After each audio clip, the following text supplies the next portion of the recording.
Hi hello నమస్తే, welcome to our channel. Tirumala Venkanna ఎవరివాడు? అక్కడ తమిళులు ఎక్కువగా ఉన్నారు కాబట్టి తమిళులు చెందినవాడా, లేకపోతే తెలుగు వాళ్ళదా? అసలు తిరుమల తిరుపతి ఆంధ్రలోకి ఎలా వచ్చింది? అసలు ఎవరు తీసుకువచ్చారు? లేకపోతే కన్నడీకులకు ప్రాధాన్యత మనం ఇవ్వాలా?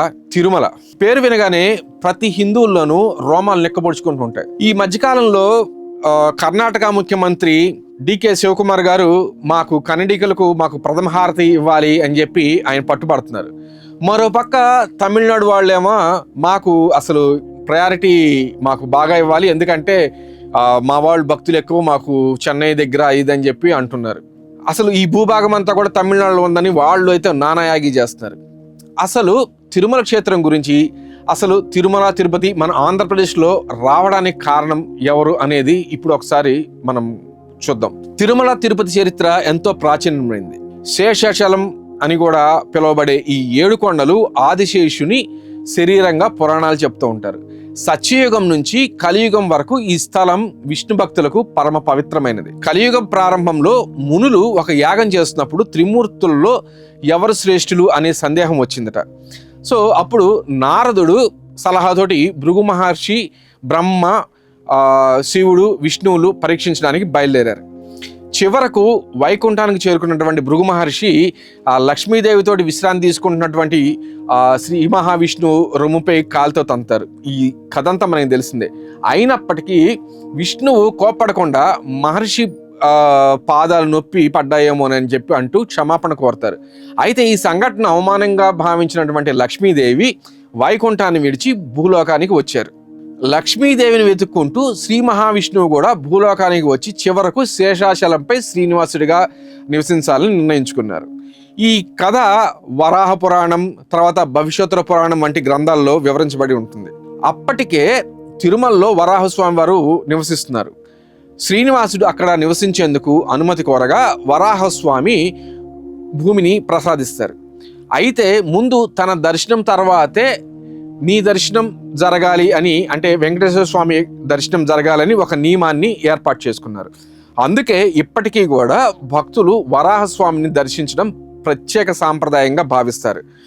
తరువాత లక్ష్మీదేవి పద్మావతిగా, ఆకాశరాజు కుమార్తెగా జన్మించారు. శ్రీనివాసుడు పద్మావతిని వివాహం చేసుకున్నారు. ఆ దివ్య కళ్యాణానికి నారాయణవనంలోని కళ్యాణ వెంకటేశ్వర స్వామి ఆలయం సాక్షిగా నిలిచింది. అనంతరం శ్రీనివాసుడు తిరుమలలో శాశ్వతంగా నివాసాన్ని ఏర్పరచుకున్నారు. ఇది పురాణ గాథ. ఇక చరిత్ర ప్రకారం తిరుపతి దేవాలయానికి సుమారు 300 శకం నుంచే ఆధారాలు మనకి కనిపిస్తుంది. తొండమాన్ రాజులు, చోళులు, విజయనగర సామ్రాజ్య పాలకులు, ముఖ్యంగా శ్రీకృష్ణదేవరాయలు ఈ ఆలయ అభివృద్ధికి విశేషమైన కృషి చేశారు. 12వ శతాబ్దంలో రామానుజాచార్యులు ఆలయ నిర్వహణ కీలక సంస్కరణలు చేపట్టారు.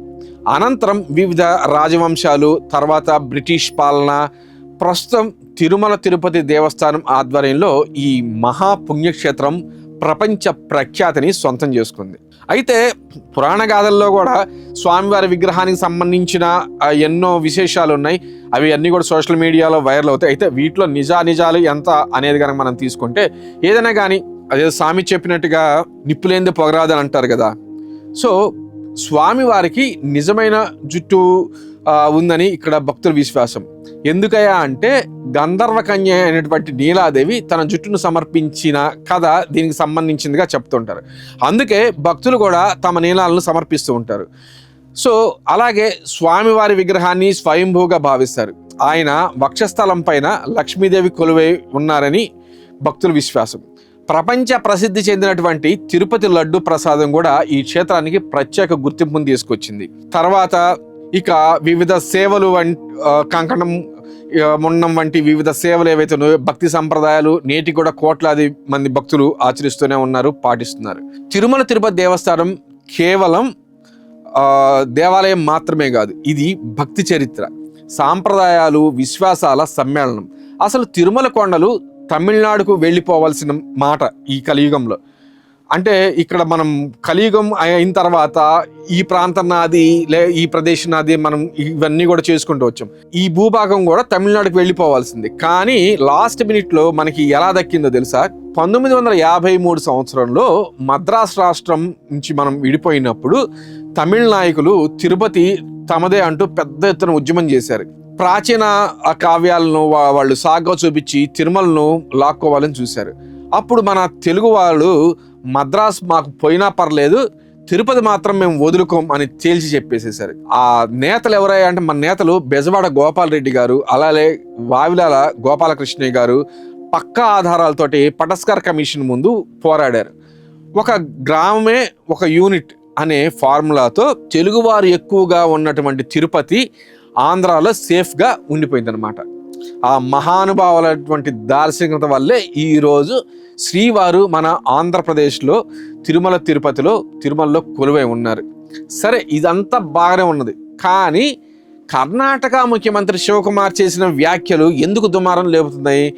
మళ్ళీ ఇప్పుడు వీళ్ళు కన్నడ వాళ్ళు వచ్చి మళ్ళీ ఎందుకు శ్రీవారిని మా శ్రీవారు అనుకుంటా చేస్తున్నారు? భగవంతుడు అందరికీ ఖచ్చితంగా ప్రపంచవ్యాప్తంగా విశ్వవ్యాప్తంగా భగవంతుడే. కానీ ఈ దుమారం లేపుతున్న కారణం ఏంటి, అసలు ఎందుకు జరుగుతుంది అనేది నేను మీకు ఇది విశ్లేషణ చేస్తున్నాను అనమాట. అసలు కన్నడీకులకు తొలిహారతి నిజంగా ఇవ్వాలా? అసలు తొలిహారతి ఎవరికి ఇస్తారు చూద్దాం. కర్ణాటక ముఖ్యమంత్రి తిరుమల శ్రీవారి ఆలయంలో రోజు నిర్వహించే తొలిహారతిని ప్రోటోకాల్ ప్రకారం కర్ణాటక మంత్రులు, ఎంపీలు, అలాగే ఎమ్మెల్యేలు, న్యాయమూర్తులు, ఐఏఎస్, ఐపీఎస్ అధికారులు వీక్షించే అవకాశం కల్పిస్తామని చెప్పి ఆయన ముఖ్యమంత్రి ఏదైనా ప్రకటించారు. దీనిపై అధికారిక ప్రోటోకాల్ ఉత్తర్వులను త్వరలోనే జారీ చేస్తామని కూడా ఆయన వెల్లడించారు. తిరుమలకు చెందిన అనేక మంది కర్ణాటక ప్రజాప్రతినిధులు సరైన దర్శనం లేకుండానే తిరిగొచ్చిన సందర్భాలు ఉన్నాయని, ఇక మీదట ప్రోటోకాల్ ప్రకారంలో తిరుమలలో నిత్యహారతిలో పాల్గొనే అవకాశం కల్పిస్తామని ఆయన ప్రకటించారు. మంచిదే, ఎందుకంటే ఎవరి రాష్ట్రం వాళ్ళు వెళ్ళాలి, భగవంతుడు అందరికి కావాలి. సో ఆయన అయితే ప్రకటించారు.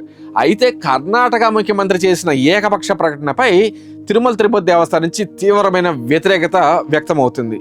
అయితే టీటీడీ చైర్మన్ కూడా ఇవన్నీ కూడా ఈ బుక్ అంతా కూడా పంపించి ఈ ప్రోటోకాల్ ఇలా ఉంటుందని చెప్పి ఆయన కూడా బుక్ పంపిస్తామని చెప్పారు. అదంతా పెద్ద రగడ జరిగింది. సరే, తిరుమల శ్రీవారికి ప్రతిరోజు తొలి గంట సమయంలో అలాగే నైవేద్య సమయంలో నిత్యహారతులు సమర్పిస్తారు.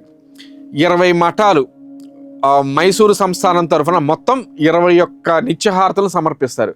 ఈ మఠాలు, మైసూరు సంస్థాన ప్రతినిధులు హారతి పళ్ళెంలో ఆలయంలోకి వెళ్తే అక్కడ ఉన్న అర్చకులు శ్రీవారికి ఆ హారతిని సమర్పించి తిరిగి వారికి అందజేస్తారు. అయితే ఇందులో పాల్గొనేందుకు అందరికీ అనుమతి ఉండదు. మఠాల అధికారులు ప్రతి సంవత్సరం 3 పేర్లతో కూడిన ప్రతినిధుల జాబితాను తిరుపతి దేవస్థానానికి అందిస్తారనమాట.